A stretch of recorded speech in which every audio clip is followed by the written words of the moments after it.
I believe in God our Father. I believe in Christ the Son.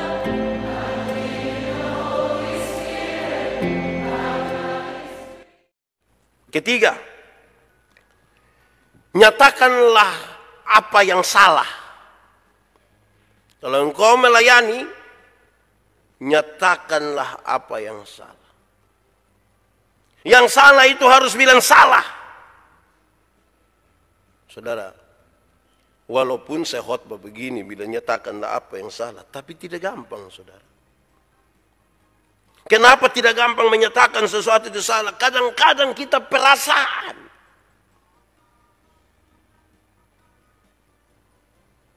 Perasaan, kau betul mau omong dia pun tar betul, tadi malam dia baru kirim CI 2 kilo.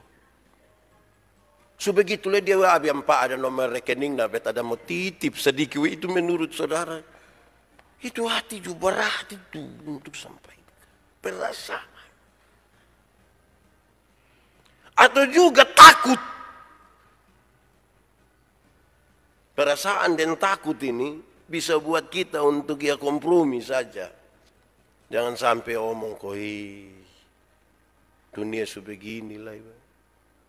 Jadi saudara-saudara, ini nasihat yang saya kira luar biasa. Bagi seorang anak muda yang menyala-nyala dia punya semangat untuk pelayanan. Katakanlah sesuatu itu salah. Tapi bukan berarti ketika karena bilang jangan takut maka kita asal berani-berani saja. Itu juga salah juga. Karena berani dan nekat itu dua hal yang beda. Separuh nekat, separuh berani. Jadi, taruhlah baik-baik dalam hidup kita supaya teguh, nyatakanlah apa yang salah. Saudara-saudara, jangan sampai kita berpikir bahwa ini hanya soal pemberitaan semata. Dalam kehidupan bersama, dalam kehidupan kerja, dalam kehidupan setiap hari, ada selalu kita berjumpa dengan benar, salah, dan seterusnya. Harus berani menyatakan yang salah itu ya salah. Benar itu benar. Keempat, nasihat ini menarik kan dia bilang, tegurlah dan nasihatilah.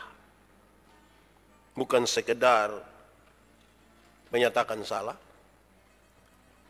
Tegurlah dan nasihatilah. Itu dua kata, tegur dan nasihat itu sengaja tidak boleh dilepaskan.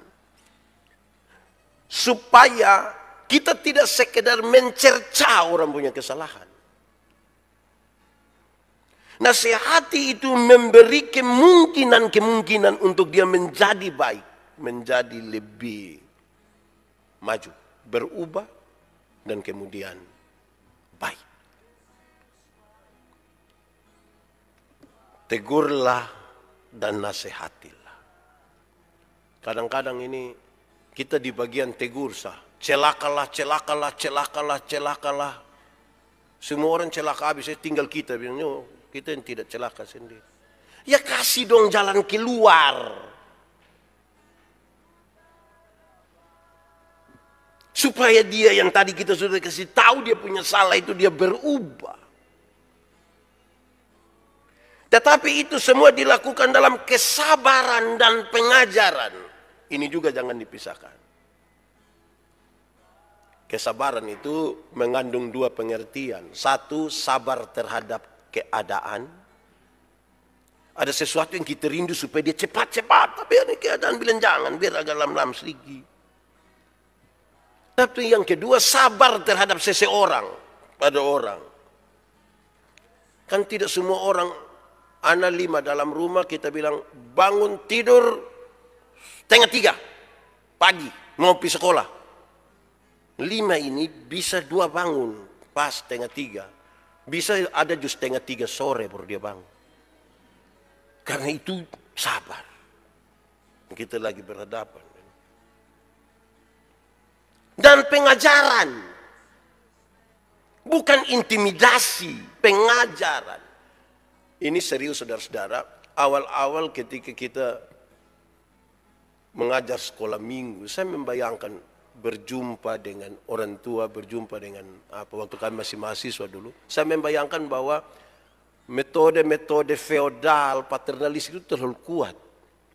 Kita bilang anak-anak, pergi sekolah minggu.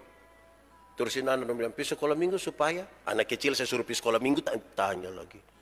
Jadi tidak memberi edukasi, tidak memberi pengertian, tapi intimidasi, kastaku. Nah, karena mana anak dong bisa mengerti? Orang bertanya dia tersinggung. Kirman, sabar, tapi dalam pengajaran. Pengertian yang harus disampaikan. Saudara-saudara, apalagi disampaikan? Ini ribuan tahun lalu ini. Karena akan datang waktunya orang tidak dapat menerima ajaran yang sehat. Akan datang waktunya orang tidak mau menerima ajaran yang sehat. Mereka akan mengumpulkan guru-guru menurut kehendak yang memuaskan keinginan telinganya.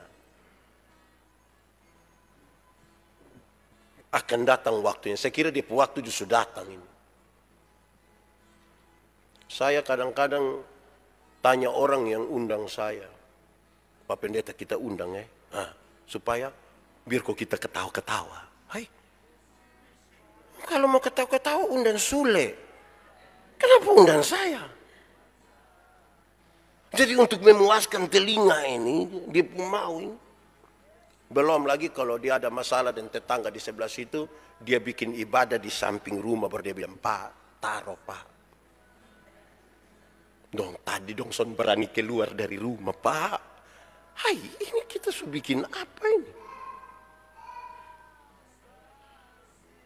Khotbah juga pakai sponsor ini. Jadi saudara-saudara akan tiba waktunya. Saya kira sudah tiba waktunya ini. Sudah tiba ini.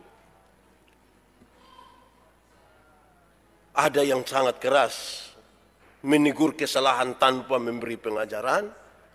Ada yang pergi untuk memuaskan telinga. Jemaat juga begitu. Bukan saja jemaat, potong pendeta juga sama. Kalau relasi sudah tidak bagus sebentar ketika don't cek sampai hot itu payan dia biar sanu sepis. Apalagi sekarang misalnya di gereja-gereja kan setulis memang pimpin ibadah 1, 2, 3, lebih pilih sah. Waktunya saudara. Ini bicara ribuan tahun lalu ini dia bawa sampai hari ini. Mereka memuaskan telinganya, memalingkan telinganya dari kebenaran, tapi membukanya pada dongeng. Membukanya pada dongeng.